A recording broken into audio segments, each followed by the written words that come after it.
စင်ပေါ်ရောက်နေချိန်ဤပါကျင်လာလို့နေမျိုးအောင်ရဲ့နာမည်ကိုအမြန်အော်ပြီးတော့စင်ပြေးသွားတာပါလို့ပြောလာတဲ့ခန့်စီသူပရိသတ်များအားလုံးမင်္ဂလာပါရှင်ဒီနေ့မှာတော့အားလုံးရဲ့အချစ်တော်အမြန်တန်းစိတ်တော်ရပြည့်ဝပြီးတော့ပရိသတ်တွေမှာလည်းတက်တက်ကြွကြွပါဝင်လေးရှိတဲ့မင်းသားကြီးခန့်စီသူရဲ့အကယ်ဒမီစင်မြင့်ထက်ကလူပြောများစွာအဖြစ်အပျက်လေးတစ်ခုအကြောင်းကိုတင်ဆက်ပေးခြင်းပါတယ်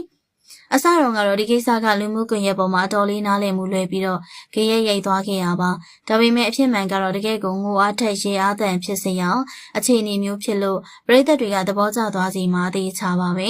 အကယ်ဒမီထူးချွန်စုပေးပွဲကြီးမှာအမျိုးသားဇက်ပို့စုကြီးညာတဲ့အချိန်ကိုမှတ်မိကြအောင်ပါအဲ့ဒီအချိန်မှာဆုရှင်အမည်ကိုကြီးညာပေးဖို့အတွက်စီနီယာမင်းသားကြီးခန့်စီသူကစင်ပေါ်ကိုတက်လာခဲ့ပါတယ်ဒါပေမဲ့ပရိသတ်တွေတတိထားမိလိုက်တာကခန့်စီသူရဲ့မျက်နှာဟာအရင်လိုပြုံးပြုံးရွှင်ရွှင်မဟုတ်ပဲအတော်လေးကိုတီတင်းပြီးတော့စူပုတ်နေတယ်လို့ဖြစ်နေရပါဆုရှင်အမည်ကိုကြီးညာတဲ့အခါမှာလည်းအစင်လာအတိုင်းဇက်ကားအမည်တွေဂုံပြူစကားတွေနဲ့အချိန်ဆွဲတာမျိုးလုံးဝမဟုတ်ပဲနေမျိုးအောင်ဖြစ်ပါတယ်ဆိုပြီးတော့ဒုံးတီကြီးအော်ကစင်ပေါ်ကနေခတ်တုတ်တုတ်ပြန်ဆင်းသွားခဲ့ပါတယ်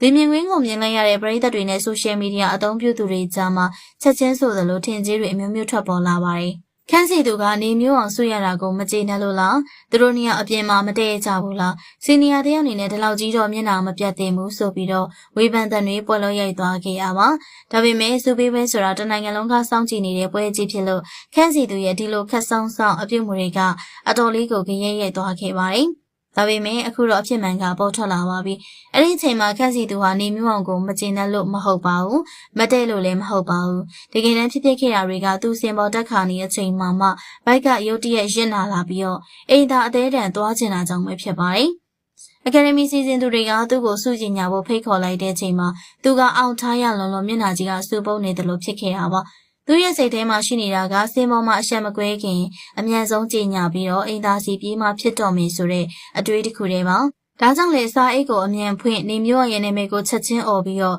အိမ်သားလေးကိုတဟုန်တူးပြေးသွားခဲ့ရတာဖြစ်ပါတယ်အကယ်ဒမီဆွေးရတဲ့သူတွေအတွက်ဂုဏ်ပြုစကားလေးပြောဖို့နေတသာကိုယ့်ရဲ့အရေးပေါ်အခြေအနေကိုအမြန်ဆုံးဖြေရှင်းဖို့ကသာသူ့အတွက်ပထမဦးစားပေးဖြစ်နေခဲ့ရပါဒီအဖြစ်မှန်ကိုခန့်စီသူကိုယ်တိုင်ကနောက်ပိုင်းမှာပြန်လည်ရင်ဖွင့်လိုက်တဲ့အခါမှာဝေဖန်နေကြတဲ့ပရိသတ်တွေကချက်ချင်းဆိုသလိုစိတ်ပြောင်းသွားပါတယ်။မကျေနပ်လို့ထင်နေတာအခုမှပဲအပြေမှန်သိတော့တယ်။အောင့်ထားရတဲ့မင်းသားကြီးရဲ့ဒုက္ခကိုကိုချင်းစာပါတယ်ဆိုပြီးတော့အမှတ်ချက်တွေပေးလာကြပါတယ်။ခန့်စီသူလိုလူချစ်လူခင်များတဲ့မင်းသားတစ်ယောက်ကဒီလိုမျိုးလူတဘာဝဖြစ်ရလေးကိုပုံမှန်လေးပြောပြလိုက်တာကသူ့ကိုပို့ပြီးတော့လူချစ်လူခင်များစေခဲ့ပါတယ်။ကဲပရိသတ်ကြီးတို့ရောခန့်စီသူရဲ့ဒီလိုလူသဘာဝအတိုင်းအသေးအံဖြစ်ခင်ရတဲ့အဖြစ်အပျက်လေးပေါ်မှာဘယ်လိုမြင်ကြလဲရှင်ကိုယ်တိုင်ကရောအရေးကြီးတဲ့ပွဲလန်းသပင်တွေမှာအခုလိုမျိုးအသေးအံအင်တာတက်ချင်တဲ့ဒုက္ခမျိုးကြုံဘူးကြလားမိမိတို့ရဲ့ရဲစရာအတွေ့အကြုံလေးတွေကိုမှတ်ချက်မှာပြောသွားခဲ့ပါအောင်နော်